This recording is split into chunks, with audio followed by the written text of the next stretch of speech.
You're listening to 4CRB's interviews and talkback series. Welcome to the microphone, Supreme Court Judge David Ashton-Lewis. Oh, thank you for having me, and good to see you, and good morning, everyone who's listening.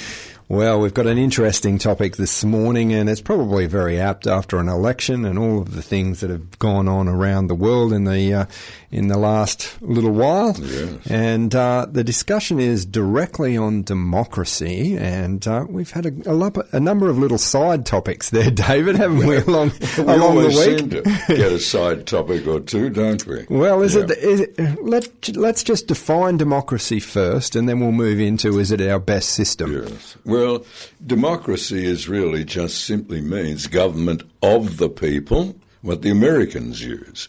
Government of the people, by the people, for the people. Aristotle wrote brilliantly on this, Aristotle on democracy. Plato did as well, but Aristotle is really the one. And then for the next 2,000 years, different forms of society were anything but democratic or but democracies. And so we had the period of empires, Roman Empire. That was really a dictatorship.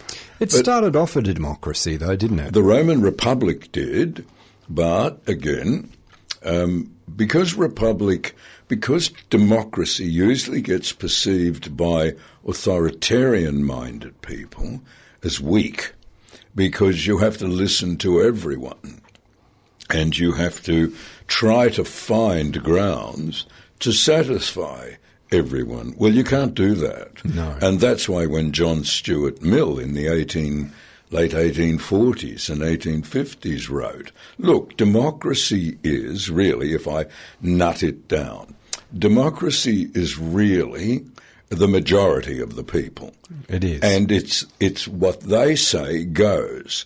But there's a massive, overwhelming responsibility on the minority to be respected, treated, taken into account, looked after.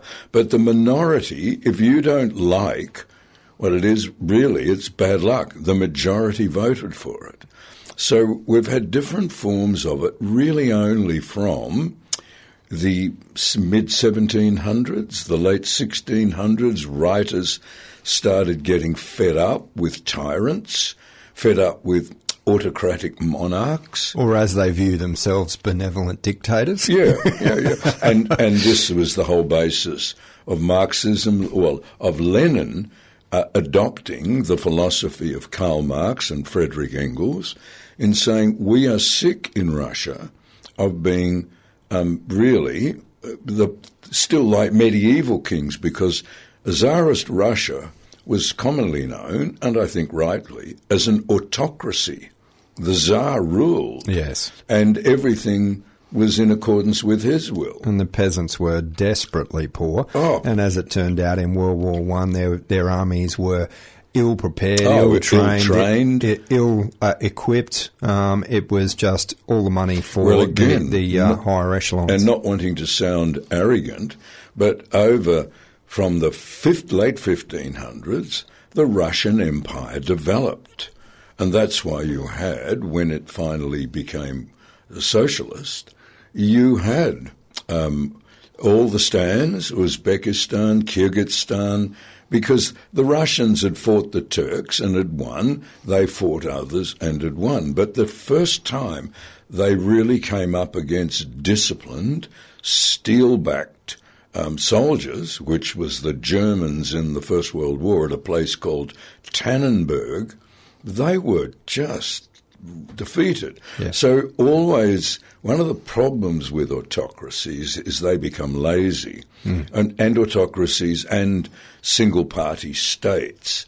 I've been reading a fair bit of assessment of America going up against China, and these are not Americans writing, and the assessment is the Chinese wouldn't last more than 6 months. While they've got this massive armory, they haven't had the history of using massive armories, such as Britain, France, Germany. So, all right, we go back to democracy. So in the late 1600s, 1700s, society in Europe was changing, whereas Asia was still under absolute monarchs. Yes. But absolute monarchies had gone in Europe in the 1300s, 1400s. And so there was this spew of writing on the sovereignty of people. And, of course, sometime, what was it Churchill said? Nothing will put you off democracy quicker than a 20-minute conversation with one of your constituents. One of my favourites, I might add. It's a good one. And so what happened? Writers started, Voltaire, Montesquieu, John Locke, John Hobbes, John Stuart Mill. All of these people started breathing out and saying, there is sovereignty in people. And so from the 1700s, then up to really the mid-1700s, the Parliament just became the guiding light. Yes. And the Parliament was made up of who? The people. That's right. It's interesting because the dictatorship, if you want to look at it that way, or the monarchy, got us so far, didn't it? It did. It certainly did. Then it was, no, that's not good enough for us all now anymore. And we moved into differing versions of democracy to a point, I suppose. Well, look at Lee Kuan Yew, guided democracy in Singapore. One-party state, no opposition, but look what he built. Yes. And that you can see it today. People might find Singapore's a bit crowded, but it's a well-governed, safe place. Yes. Yes, and that's an amazing achievement. One of the statements they make is that you could leave a child on the street for half an hour and you come back and the child would still be there. If you drop some chewing gum, though, on the other hand, you could possibly be jailed. Yeah. But a woman in very sort of very lovely evening wear could walk the street at 2 a.m. Yes. Never be touched. Yes. And in fact, people will say to her, are you all right? Where are you going? Can we get a taxi for you? I do appreciate some of the versions of justice or the way they punish their criminals in some of those Asian countries. And I think it might be Singapore where if you're convicted as a thief, two police officers will take you out to a local street in the middle of the city and you'll have a sign hung around your neck, thief, and be paraded in front of everybody walking the streets. And they did things up until the 80s. If you had long hair, if you were in a band, or if you were just a young university student, at the airport you would be taken and you would be given a short back and sides. And their answer was, we have no place for this Western way here in Singapore. It's interesting. I suppose that's benign, but it does... Benign's right. To a point. I mean, it freedom of speech, freedom of expression, freedom to make choices yourself by having your hair cut and making you conform really tramples on that freedom. Yeah, that's your freedom. But the thing that's dangerous about democracy, and we're seeing it now with social media, everyone has an opinion, nothing wrong with that. Yes. But there are others who will read that opinion and just gullibly accept it. And so that's correct. This is where the whole thrust of Western development and Western sovereignty, parliamentary particularly, was education. The people need to be educated. Now, when you educate everyone has an opinion. And I've lived with this all of my professional life. Law is one of the most difficult studies to undertake. Clive Wall will know. Yes. Others will know. John Fradgley will know. If it was so easy that everyone just said, lock them up or do this, then why would you need to do 12 years of schooling, then 4 years of a law degree? And yet I would go to functions and someone would walk up and say, let me give you my view of the justice system. Oh, mate. And you'd say, well, yes, please do. But it'd be on shaky, unfounded breach of human rights grounds. Look, nothing frustrates me more when you explain to me diminished capacity, because the logic works. But do you know what? You chose to drink or take the drug that killed those 4 people. Yes. You will be responsible for your actions, is my thought as the bloke in the pub. But you can argue as a minister of the courts or a person who represents the courts. Yeah, but there's more to it than that. There is, and that's the difficult thing, that what we're doing today, and it was even bad when I was a school student in the 50s and the 60s, was we're not teaching in our schools. How many young people under the age of 20 could you bring in here and say, I want you to tell me what the whole basis and fundamental basis of Australian parliamentary democracy is? And it's our fault. It is, very because much so. we should educate people as far as they want to go. We need to look deeper. We need to move past the headlines that we see on the news, because they are skewed now. And I'm starting to sound like a conspiracy theorist, but I watched the last election and I watched a number of our mainstream media outlets favour one party and not report on the facts. Yeah. Now, the shame of that is that the people won out, and they said these are the people we want to govern the country for the next 3 years.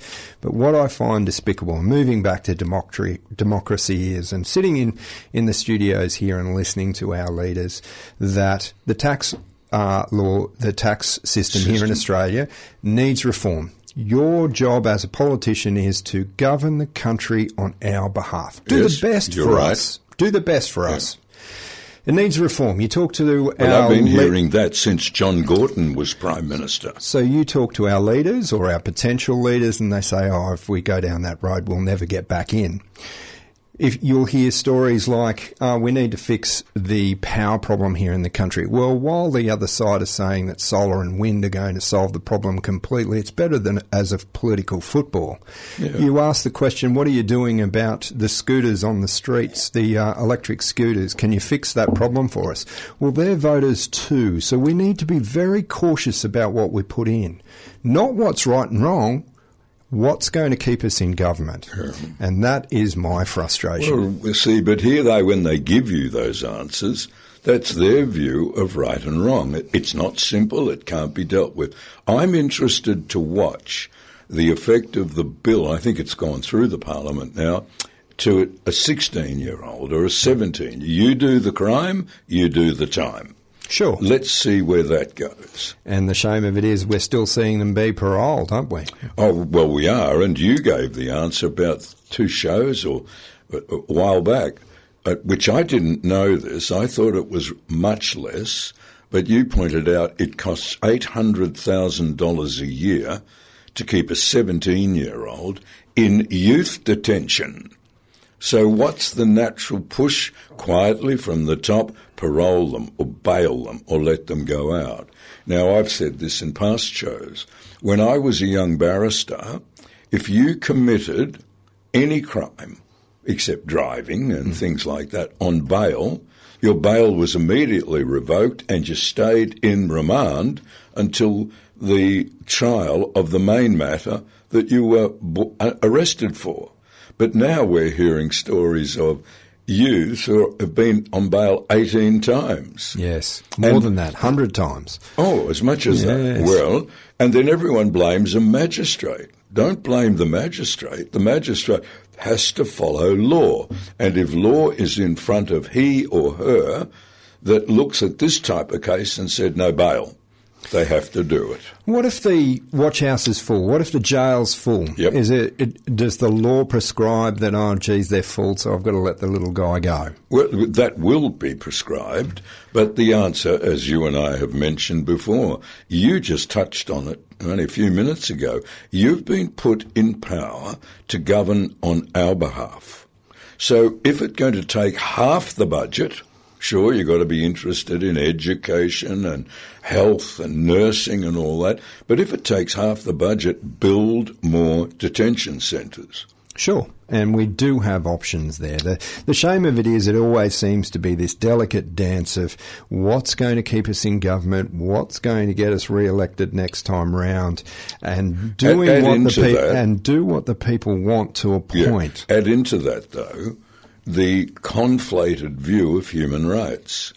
Human rights are absolutely fundamentally important. Yes. What's not really spending a lot of time, if you abuse another person's human rights by killing them, by hurting them, by breaking into their house and they are traumatized, then you've abused their rights.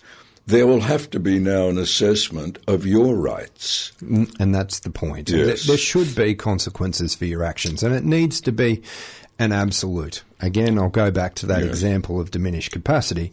You chose to take the drug, you chose to drink and drive, and you have killed 4 people. You've impacted somebody else's life and their family, and it's ongoing. It's not fixed in 5 minutes' time or after 6 months' worth of healing. There is an impact for life. You deserve to have that impact your life. Well, I think so.